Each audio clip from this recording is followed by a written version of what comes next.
So, there's about a 30% overlap between English and Spanish or any other Latin-based language where it's pretty easy to piece together the missing pieces when we're doing a multiple choice or fill in the blank type thing. And then the one that I'm really big on, and I think that all of you say this, right? It's not the way people really communicate. When you're talking to people, when you're at a job interview, you don't get multiple choice answers to the interview questions, right? You either know how to speak the language and you can understand and answer the questions, or you can't, right? So I'm just a huge proponent of conversation, of teaching my students conversation. So what that means to me, and yesterday I gave a presentation and I gave an answer to somebody's question and they said it was too simple of an answer. But it is that simple. It is this simple, right? What's a conversation? It's an informative exchange of information and ideas between two or more people, right? And it's that simple. If you teach by talking as opposed to teach by writing, especially if you teach by multiple choices, it's just a lot more powerful. It's a lot more natural, and it does wonders to build up students' confidence. So, if you noticed on that slide with the multiple choice, it said it right there that the main focus was to evaluate somebody's grammar with the new language, right? When I'm doing my conversational evaluations with my students, I'm really testing for three things, right? I'm testing for understanding, their ability to understand me, in other words, their listening comprehension. I'm testing them for their fluency and their confidence while speaking too. And then I'm also testing for accuracy in grammar. So sometimes when I say I'm big on teaching conversation, people understand that as, what, this guy doesn't like grammar? What kind of teacher is he, right? It's not the case at all. I love grammar, right? It is important to speak accurately as well. So I am testing for that, and I'll explain that here. So this is my conversational English evaluation that I'm going to kind of walk you through a little bit. I have this essentially the exact same thing for testing somebody's Spanish as well. And you can see these are the questions. So it's about 2 pages worth of questions. I think there's a total of 45 questions on it, where I'm kind of walking people up through the more grammatically complex terms, right? But I'm doing it as an interview, essentially. I'm asking questions and they're answering them. So, it's very rare that I get people that test out of my very first level. And these are all the questions. They're straightforward questions. The reason why this is my first level of English or of Spanish, just to kind of walk you through it, right? It's all simple present tense, but it's all highly relevant. It's essentially an introduction. I'm essentially testing the ability for somebody to introduce themselves to a new person, because my idea is that if you want to learn how to speak Spanish, or if you want to learn how to speak English, you have to start speaking it. And more than likely, that's going to require you to introduce yourself to new people, right? If you grew up with an American family, you wouldn't need to learn English. So if you're learning English, you need to meet new people, right? So I keep it simple, but there are some subtle complexities that are worked in here, right? Basically, with these first few questions up through number 7, these are all just basic introductory type questions. Where are you from? Do you like Colorado? I live in Colorado, so I ask if they like Colorado, what their favorite color is, what's their phone number. This is the ability to introduce yourself to a stranger, right? I'm extremely big on teaching my students the 2 phrases, I've got about 6 phrases that I consider to be critical phrases for everybody to learn. But first and foremost, how do you say and what does it mean, right? So that when I'm teaching my classes and if somebody doesn't understand something, they know how to get the help that they're looking for, right? And then we're just going to elaborate on that. In the United States, one of the first things that we ask people is what you do for work. And as I was kind of telling you a little bit earlier, that question can be confusing for a native Spanish speaker that hears that what do you do and is interpreting it as que haces, meaning what are you doing right now in our language, right? And then what do you do for fun? That's the first thing you're going to talk to people about here in the United States. Now, here I'm testing the preposition, do you like to dance, right? How many people get people that, or hear people say, I like dance, right? They're not sure how to use that too, right? So I'm testing for that. And then these ones, if you look at the questions, they look ridiculous, don't they? Do you have $1 million or do you work on the moon? I'm specifically testing to see if they know how to say no in English, because in Spanish we don't have the auxiliary verb or phrase do not, right? So I want to hear if my students know how to do that, because that's a very basic skill that these advanced students don't know how to do, right? So you don't just accept no as an answer, you make them respond in a complete sentence. Yes. Like, no, I do not work on the To get the 3, they would have to say, no, I do not have, or I accept the contraction, I don't have $1 million, right? Most common response? Does anybody want to take a stab at what I typically hear on this one? Which one? Number 13, do you have $1 million? I wish. That actually is pretty common, so then I kind of have to coach them into giving me the negative response, right? No, I know have. I know have $1 million. Do you work on the moon? No, I know work on the moon. Every now and then people tell me they actually do work on the moon, so they get a 0. I know they don't understand the question. All right, to walk you through this ranking system, right? So if a student answers a question perfectly using the correct subject and the verb conjugation and the response, I give that person 3 points, right? I should probably throw in here too, like they would also have to use the prepositions and have the right sentence structure, everything in order. You know, it's essentially grammatically perfectly and pronunciation-wise a good answer. If something's grammatically missing, maybe it's the verb conjugation. I tend to be a little bit stricter with that, especially like with the third person singular. My students have a really hard time putting that S on the verbs, right? So if I'm testing that, I might be a little bit more strict here. But essentially, maybe they missed 1 letter of the alphabet, right? Maybe they missed the preposition. I like dance instead of I like to dance, you know?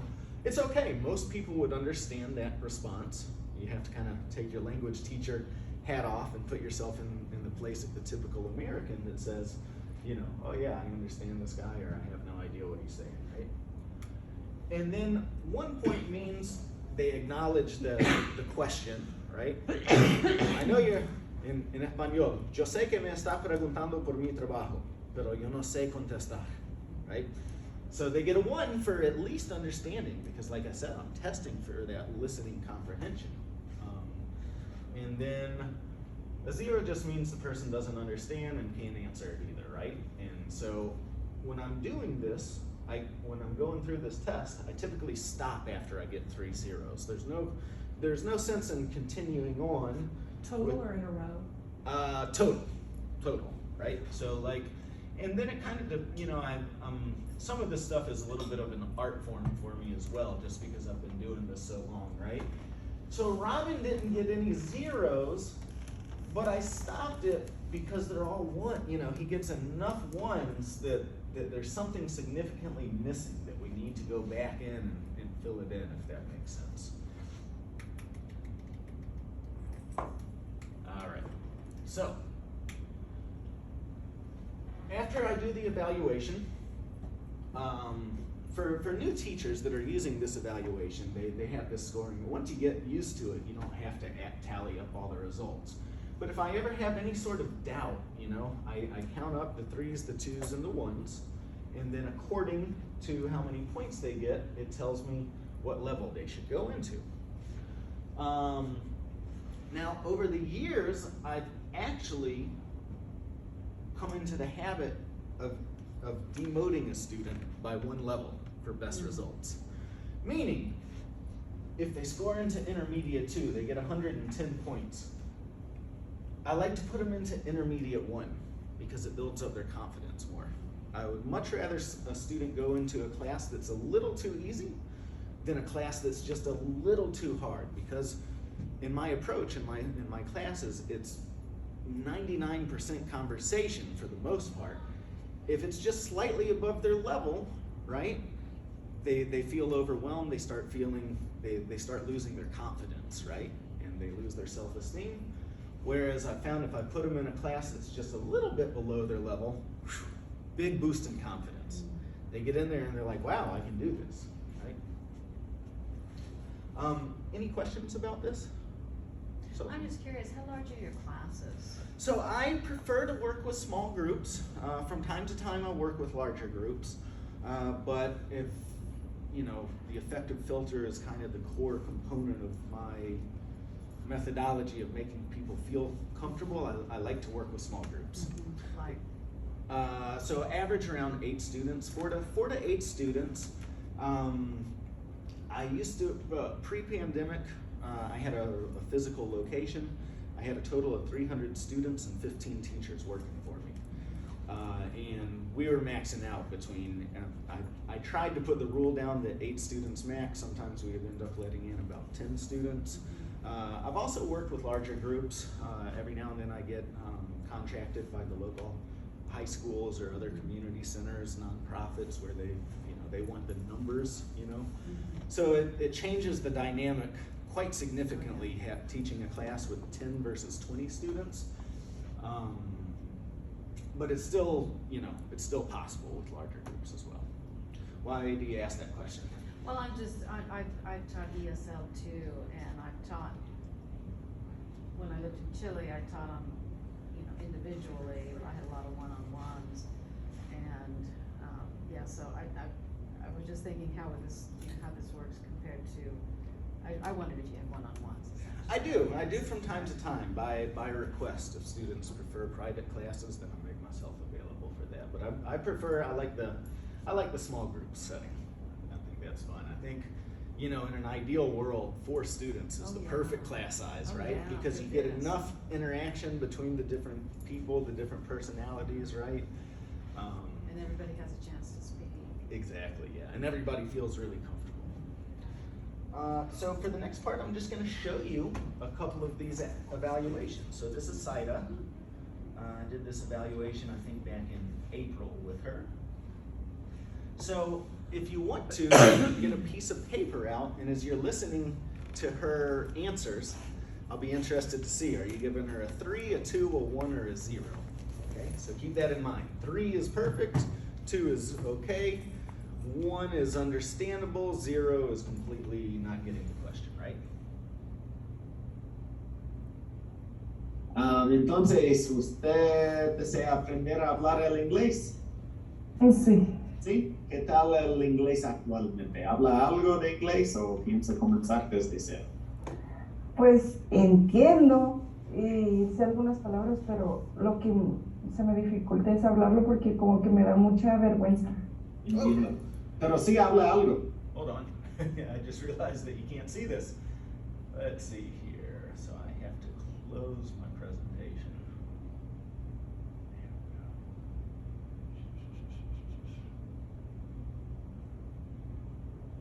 Sí. Ok, vamos a comenzar con una evaluación entonces. Ok. Para determinar su nivel actual. Ok. Permíteme 2 segundos.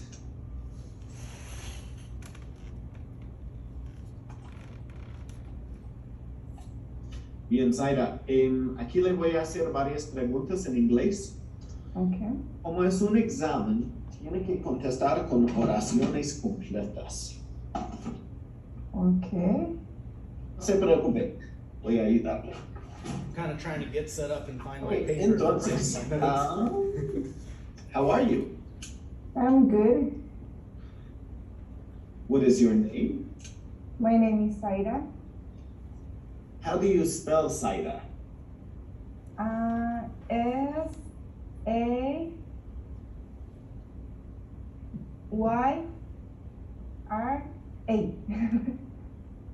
Where are you from? I am from Mexico. Do you like Colorado? Yes, I like Colorado. What is your favorite color? My favorite color is pink. What is your phone number? My phone number is 720-419-4598. How do you say mesa in English? Mesa is table. What does book mean in Spanish? Book is libro. What do you do for work? I don't work. What do you do for fun? I like travel. Do you like to dance? Yes, I like to dance. How is the weather today? The weather is cloudy, I think. Are you thirsty? Yes, a little bit. Are you from China? No, I don't. I don't from what? China. Okay. Are you friends with the president? No, my friend is not the president. Do you have $1 million? No, I don't have $1 million. Do you work on the moon? ¿Cómo? Do you work on the moon? Yes, I work on the moon. Creo que All right. So I think that's where I ended it, right? I love asking those ridiculous questions. You see things, what? So even though she answered in a complete sentence and it was grammatically correct because it was obviously a false answer, we're saying she didn't understand, so that would have been a 0. Yes. Okay. Mm-hmm. And does that make sense? Right? Because Yeah. if people are just answering questions for the sake of answering the question, but they don't actually understand the question, are they? Yeah, and yet I'm a little uncomfortable with giving her a 0 because probably the only word was moon. And of course, maybe, you know, if you've got enough, I'm not really arguing with you because you've been doing it for 15 years and it works, so that's, and maybe with the extension of questions that you have. Do you have what you rated her? To see how how our answers compared to yours? Yeah, I do, and that's exactly why I want to do this, right? So how many points did you give her? Oh gosh. I took off some halves.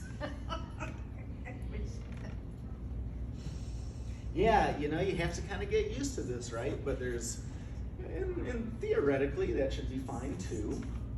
Because I felt like sometimes the pronunciation was just a little off. I mean, it wasn't enough to say the pronunciation was bad. I didn't take pronunciation into consideration, do you? Somewhat, not too much, you know, because for me, it's more if it's comprehensible or not. Right, if I could tell what she was saying, like Yes. in a basic. As adults learning a new language, it's our faces have been molded, so it's next to impossible to perfect a new accent after the age of 16, because that's essentially how long your face and all the organs and muscles that are responsible for pronunciation are being formed. So yeah, I'm much more lenient about pronunciation, just as long as it's understandable, right? If something is not understandable, right, that's where I have to. Okay, well, fine. I would take away one of those. I gave her 47. 47, okay, so foundations 2. Let's see. I gave her 42. 42, My math is right. so let's see what I gave her. I think I put her into foundations 2.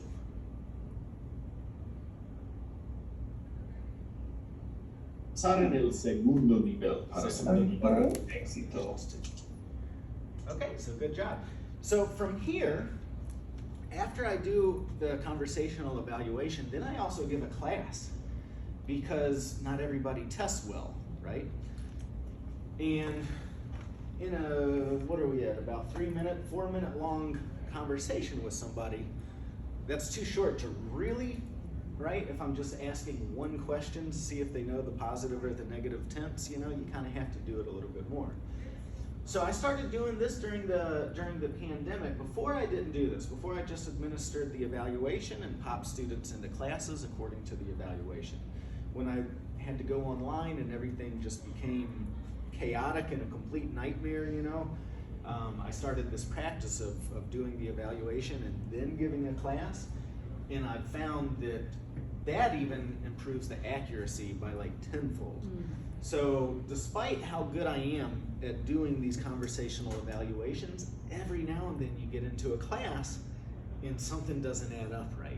They were either too nervous during the evaluation, and once they loosen up and they start talking during the class, you figure out that person did know the negative. That person did indeed know the third person. That person just used the simple past tense, and I didn't even get to that on my conversation. But for some reason during the evaluation, they froze up and their anxiety was too high. All right, I've got another one of these for you. So this is Claudia.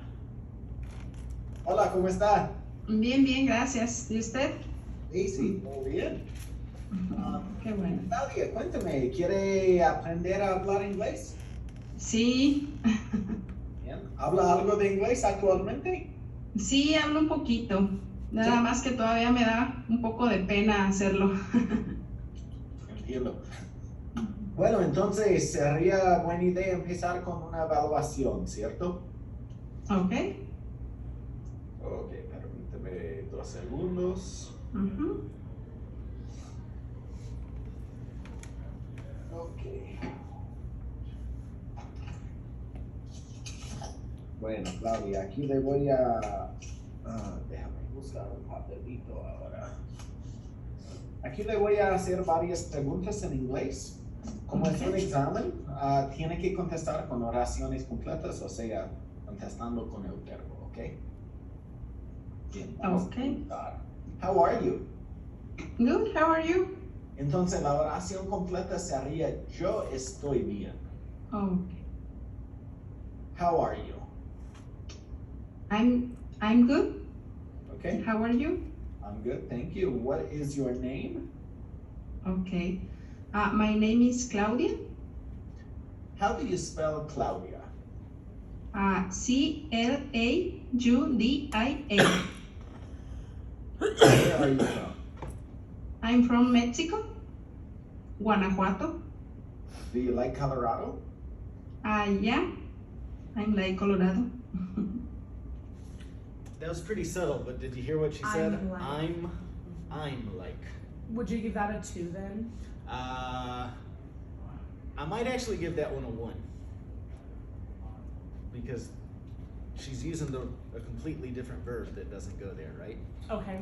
Kind of. So it's not just like, It might depend what kind it of was mood almost, I'm in. it depends on, because she put in a whole extra verb that was not even necessary. Exactly. So even though it was like a really slight like apostrophe M. Yeah, I mean, ultimately it's up to you to grade it the way you think, right? But Well, and that's why it helps to have a class afterwards. exactly, right?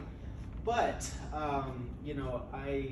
I teach probably 20% of my classes are where I'm teaching Spanish to Americans, and about 80% of my classes I'm teaching English to primarily people from Mexico and Central America. And that's an incredibly common mistake that's made, right? So because of my understanding of how common it is, people form those habits, right? So somebody like Claudia when I start hearing stuff like that, that starts telling me that the person hasn't formally studied the language, but they've been around it, right?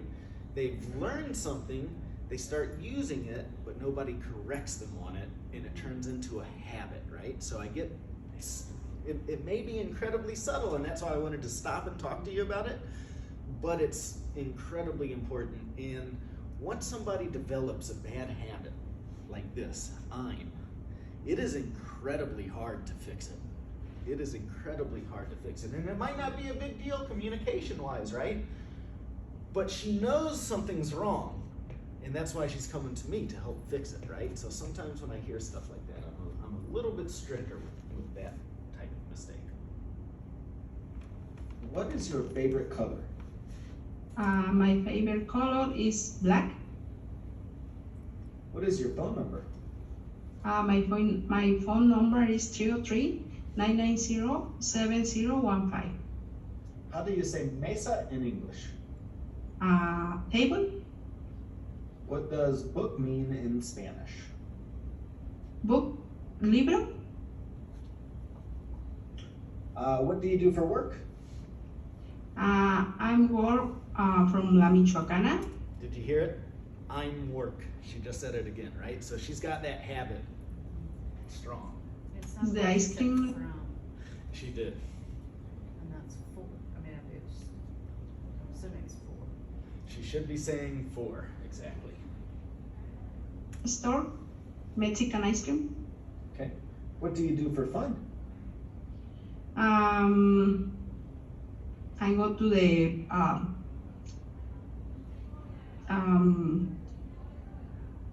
park with my daughter. Do you like to dance? Yeah, I like to dance. How is the weather today? It's good. It's no cold today. Is good, as opposed to it is good. That's another one where my interpretation that, she's applying the Spanish rule where you don't have to use the subject. I was just gonna ask if, because it's like code switching. Mm-hmm. So, Before you hit play again, the one where she was saying that she goes to, when you asked what she does for fun, and she said she goes to the park with her daughter. All in all, she ended up saying, I go to the park with my daughter. perfect answer. I She would- didn't do the I'm. Right, so I wrote down a 3, but I wanted to ask, just because it Yep. took her so long to call up that vocabulary and to be able to put it together, would that have affected your score for her? Because it was really accurate, she had to think about it, right? So it wasn't fluent, but it was accurate, and it was perfectly accurate, and it was complex too, right? We're using the verb, we're using prepositions, so that's actually, a really good answer, I think. Okay. Yeah, I gave her 2 for the hesitation. Yeah, and that's And I'm fine. just thinking what we do in our tests where really the grammar isn't. I mean, we do teach grammar in our classes.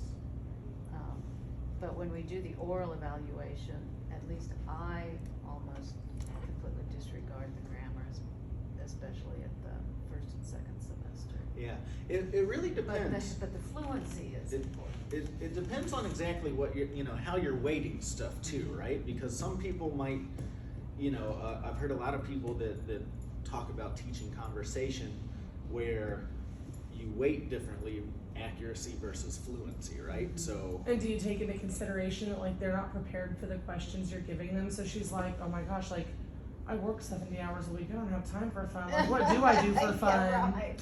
that could be part of it too as well, right? It's really hard to say why somebody's delaying in their answer. Maybe it's just a question that catches them off guard.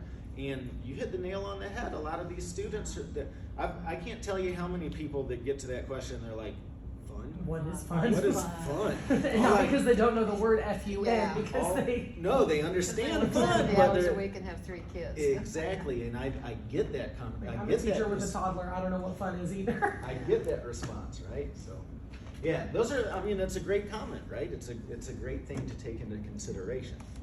And that's where, again, the follow-up class also matters, right? For truly testing the accuracy. Are you thirsty? Yes, I'm a little thirsty, and I have my water right here. Are you from China? No. Oración completa. Are you from China? No, I am from Mexico. ¿Cómo se dice no soy de China? I'm not from. So do you see the importance of kind of diving in there and Yeah. really explaining, very specifically because that's common. I'm People not say, gonna- I'm from Mexico, right? Yeah. Or I'm from Guatemala. And so sometimes I have to go that extra level to say, no, I'm really looking for a no answer because I'm looking for that sentence structure. The verb be works differently from all of our other verbs in English, right? So, and notice she didn't know, indeed, the proper place. Out of all the questions, so I've done this so many times that one question tells me what level she should go into at this point, right? But for people that are coming in and trying to get accustomed to this, it's good to keep going a little bit after that. Okay, are you friends with the president? No. Oración completa. No, I don't know. Friend from president. So right there, I've determined that Claudia does not know how to use the verb be in the negative form. Because I know my program, that's exactly the purpose of my second level, is to teach the verb be as an irregular verb in the different ways, right? So basically, let's see if I keep going with this. Do you have $1 million? Pardon me? Do you have $1 million? No, I don't have $1 million. Okay. Do you work on the moon? No, I no work. Right. Okay. Yes. So I think she said the first question, right? I don't have $1 million, but then the second one she said, I know work on the moon, right? So that tells me that she's also missing the maybe she knows it, but she doesn't really have it ingrained in her. So now I'm actually backing up and I'm thinking that she's gonna be the ideal candidate for the first level, but not having to start from the very first lesson, but still with the first level because of those little missing pieces. Ok, Claudia. Entonces, usted casi puede entrar al segundo nivel. Yo creo que empezando, está faltando la gramática para entrar al segundo nivel. De comprensión y de fluidez tiene un nivel más alto. Pero está faltando, está perdiendo un par de detalles de la gramática. Okay. Así que vamos a hacer una cosa hoy. So with an evaluation, I know what I'm going to say now. In the fourth lesson of my first level, that's where I teach those differences with the verbs of being able to say yes, no, and then forming a question, right, to get those auxiliary verbs in the structure. So let's see here. I think that was just about all I had to say today. Was this helpful for you to just show you, I don't aim to change what you're doing or your system, right? But just share with you what I do and what is extremely helpful. And I've continued to improve this. As a matter of fact, I gave this evaluation a little earlier in the year, and I've since changed around some of the order of the questions to make it even a little bit more accurate. And I've evolved, right? I used to just do the evaluation and then throw students into classes.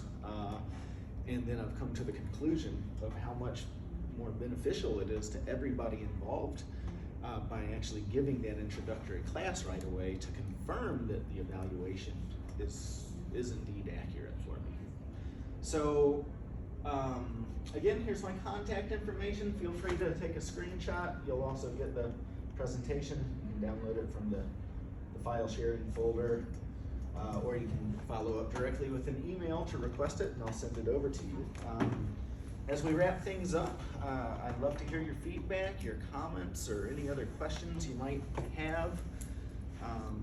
My goal is just constant improvement in terms of teaching languages because of the power that it has, right? I'm helping my students get better jobs, communicate better, boost their confidence. These were all my ESL students today, but it goes the same way for learning Spanish as well. I'm curious, as you see them go through the program, do you see a big improvement in the grammar as Yes. they go through? Absolutely. Because, I like you say, some of those mistakes are so ingrained. And yet, and the other thing is that I find this really, really intriguing because, I mean, I'm older than both of you. And, you know, so I started out as a student assistant in college doing language labs and conversation groups and things and studying, you know, so I've seen over the last, 40, 45 years, this, so many different methods that have come and gone. And obviously we've gotten away from the grammar translation method where we no longer ask our students to sit and do worksheets and conjugate verbs and things. And yet, the grammar, we can't ignore it completely because you can't communicate without grammar, right? We've all seen that, we can say, I eat hamburger yesterday. And we've communicated. Perfectly understandable. Perfectly understandable. Incorrect, And but yet it's perfectly not understandable. necessarily the impression that we want to make. And so I just find it really fascinating, this play between accuracy and pure communication and how we keep debating and working towards perfection. The session that was in this room right before this I one. was here, Oh, yeah. were you? Yeah. Okay, I was gonna say, I think that one, Yeah. Uh-huh. okay. Yeah, I was here. And then, of course, I teach at the college level, and so in our 3 foundational classes, we focus a great deal on communication, and they do grammar exercises on their own at home. And then, of course, they get into the upper division classes, and I teach an advanced grammar and composition, and we really get into the nitty-gritty of grammar. I mean, that's the purpose of the class. Right.